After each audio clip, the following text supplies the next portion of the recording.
What are we drawing today? Okay, so we're gonna just draw a random OC that I typically do all the darn time.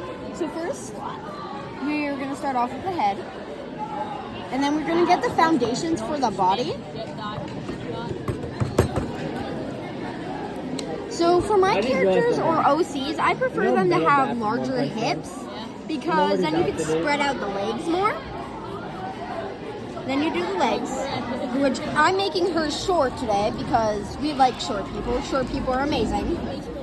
By the way, shout out to every single short person in the world. And then we're going to start with the hair. She's going to have insanely long hair because who doesn't love a long-haired girl? And then she's going to have messy bangs. Her eyes, she's going to only have one. Let us out.